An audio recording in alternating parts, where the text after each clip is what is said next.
And the Fantasy Football Fest continues here live at Atlantic City. I'm Mike Damergis for RotoExperts, and we're here with two-time Super Bowl champion Perry Williams. Perry, thank you for joining us. And you joined the Giants in 1983 at North Carolina State. Talk about joining the Giants in '83 under new coach Bill Parcells. Well, it wasn't a great year for us, as you know.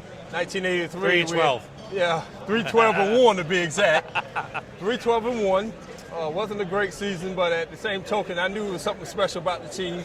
And at the beginning of the 1984 season, and we started taking off, and the rest was history. We had a great opportunity to do some great things with the team.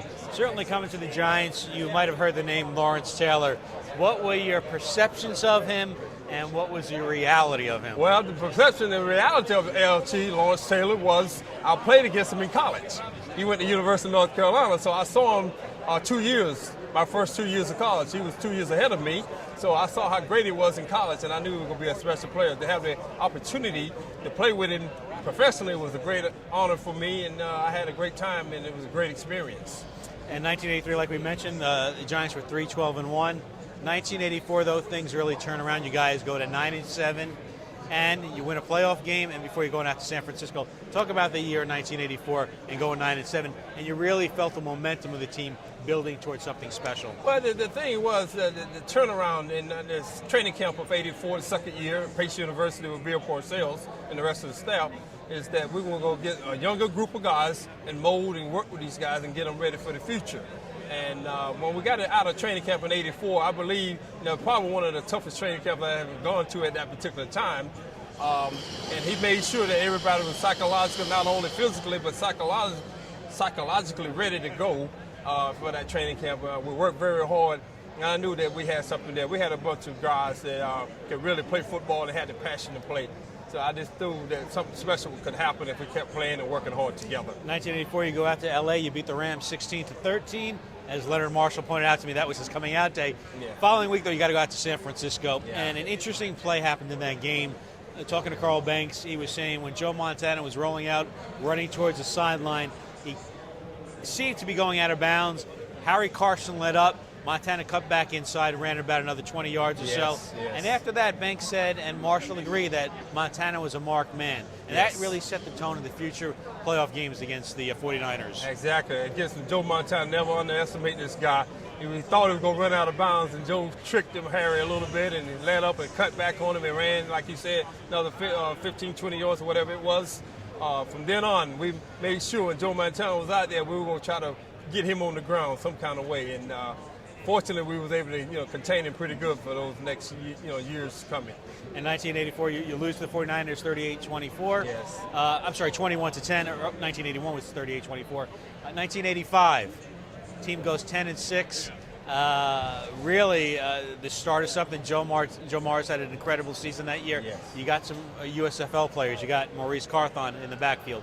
You got Bart Oates. Got Chris Godfrey. You got Sean Landetta. Yes. So the defense was always better than the offense. Now the offense suddenly can maybe push up a little bit against the defense. Well, I guess they validated themselves. I'm being nice.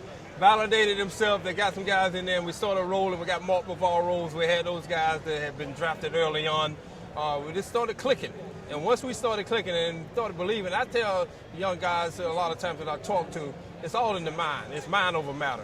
And once we started believing that we could achieve it, that's when we started clicking and started having success.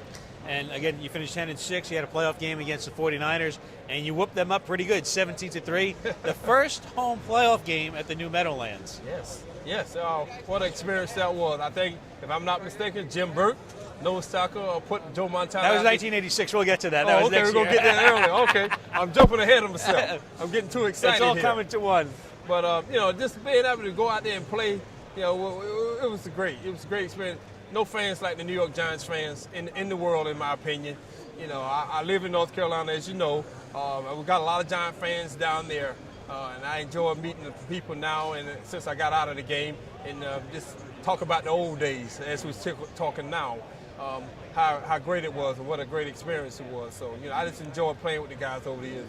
I still think about it occasionally, how great it was then.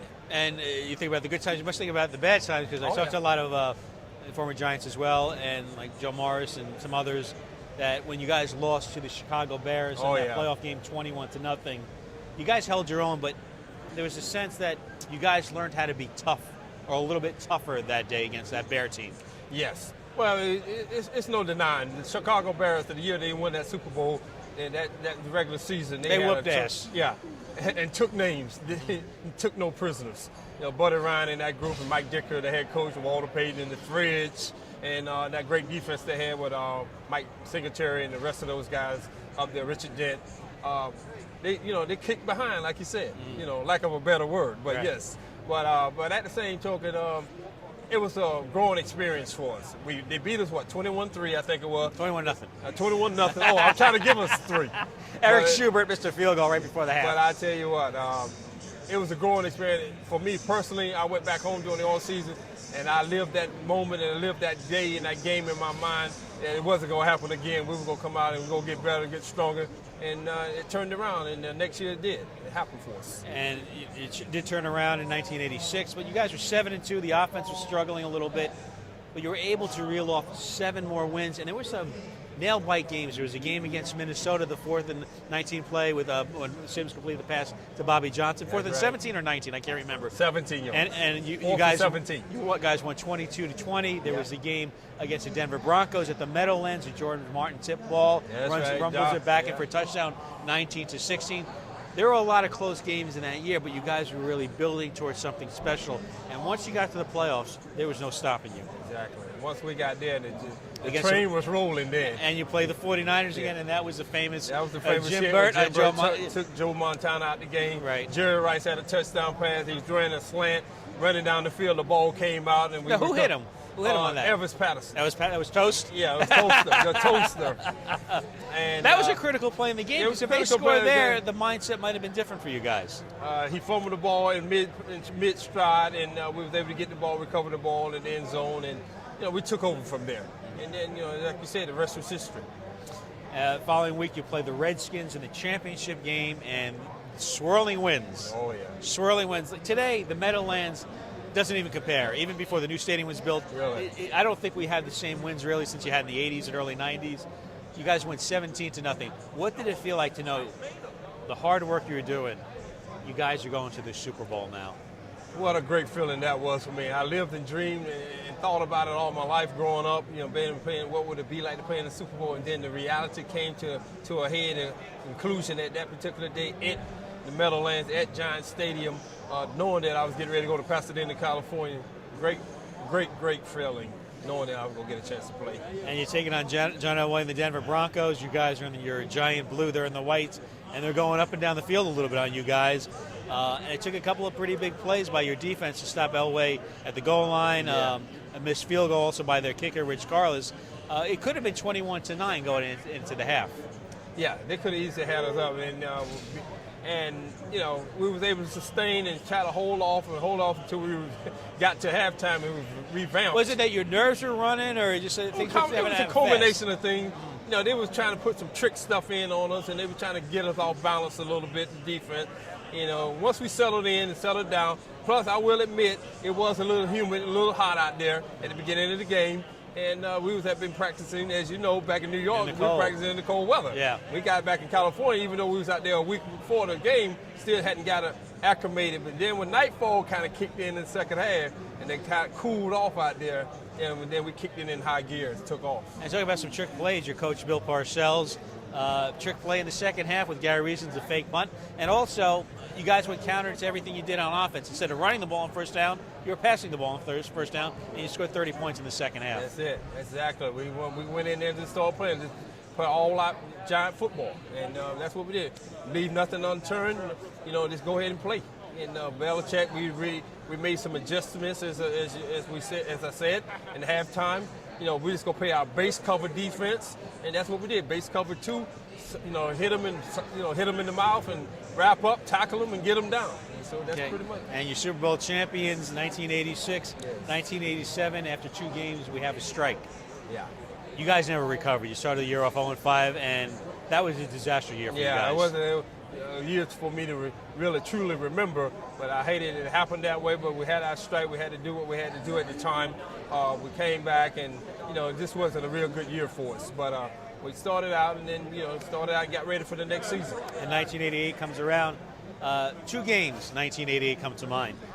You guys were ahead of the 49ers at home, and somehow, I can't remember the two defenders that collided on the Jerry Rice play. You guys were ahead against San Francisco 17-13. Under 2 minutes to play, Montana hits Rice for an 80-yard touchdown. You lose that game in the final seconds. And also the Jet game, Al Toon's touchdown. Instead of being 12-4, you guys are 10-6 and don't make the playoffs. That had to be a disappointment for you guys. Yeah, well, actually, I had got hurt in that game against the Jets. But Al Toon, was able to go, and the Jets was able to beat us that last game of the regular season. I had tweaked my neck a little bit, so they took me out the game, and then they just started going after my spot after I left the game, if you remember correctly. But in the event, it happened. Went home, and you had to get revamped and get ready for another season. I hated it, but it bothered me the whole off season. But I was, as usual, relentless and got myself ready to go again for the next season. And there's kind of a sea change a little bit. George Martin retired, Harry Carson retired. There's some change within the Giants. 1989 comes out, and you guys 12-4. Looks like you go to the Super Bowl, but then you run into the Rams. And Flipper Anderson, man. Yes. Unfortunately, Mark Collins had got hurt and played before. Broke his ankle, actually. And I think obviously their coaching staff and the scouts, they saw that, and they said go after 25, and they threw the ball, and Flipper did a go route, a 9-out pattern, and he got caught it on stride and took it all the way in. And that was it. And it was probably one of the critical times for me, most disappointing for me in my whole career. Parcells also thought that 89 team was better than the 90 team. It was, in my opinion. I should have 3 Super Bowl rings, in my opinion. You think you guys would be the 49ers again? I should have 3 Super Bowl rings. That's how I honestly feel. That. And I forgot to bring it up, too, in 88, when you guys lost to the Jets, the 49ers were playing at night that game. Yeah. And they laid down against the Rams. Yeah. And they let the Rams win, and the Rams went into the playoffs. Yeah. And that had to stick with you guys a little bit. It bothered me to no end. But at the same token, I knew, again, I will reiterate, and I say it on this camera right here, we should have 3 Super Bowl rings. I should have 3. Let's get to the second one, 1990. Great season. You guys go 13-3. And really, with the playoffs, you take care of the Bears in the first round, get revenge for 1985, 31-3. Oh, yeah. And then the NFC Championship game, a game of the ages. Leonard Marshall, the hit on Joe Montana. Everybody thought he killed him for all intents and purposes. Yes. And talk about that game. And you guys couldn't get a touchdown, got 5 field goals. But talk about that game and how the defense kept putting pressure on Montana until you finally knocked them out. Well, we finally, we just kept being relentless. We just, pretty much, as I said, played that base defense in that particular game with Bill Belichick, or that game plan. Get after this guy, be relentless, don't give him any breathing room whatsoever. And we was after Joe all day, and we finally got him corralled, so to speak. And Leonard went and made a heck of a hit, and I thought he had killed him. And he didn't get up, and he finally got. I was glad Joe got up. Personally, I like Joe. As an individual, I've heard a lot about him and talked to him several times. Because once we got him out of there, it was a little different structure of the game then. But we just been relentless that day. We just had to make sure that we did what we had to do to try to win this game, and try to get to the Super Bowl. That was the key. And you did get to the Super Bowl against the Buffalo Bills. Brilliant by Bill Parcells running O.J. Anderson. You guys kept the ball on the ground for 40 minutes. In the 2019 win, the Bills had the ball for 19 minutes and scored 19 points. Yeah. Talk about the difficulties going against Jim Kelly in that game. Thurman Thomas had a tremendous game, 130 yards. And there were some murmurs that your defensive backs intimidated Andre Reed and the receivers by hitting them a lot and frustrating them a little bit. Well, we try to put, as we say down south in North Carolina, we probably lay the wood on them a little bit. We would make sure that they knew we was out there. So we was hitting them all game. It was a physical match. It was a, barbaric match, actually. We were just hitting these guys, and they were coming back at us. No-huddle offense. Jim Kelly, great offensive show team there. It was the greatest team that I personally believe that they had at that particular time. And they were just driving the ball up and down the field. We were making plays. They were making plays. So, bend but don't break mentality. And that was our objective was to bend but never break, and so it worked out for us. But it was really a physical game. At the end of the game, I will tell you, it was probably the toughest game I ever played in, physically and emotionally.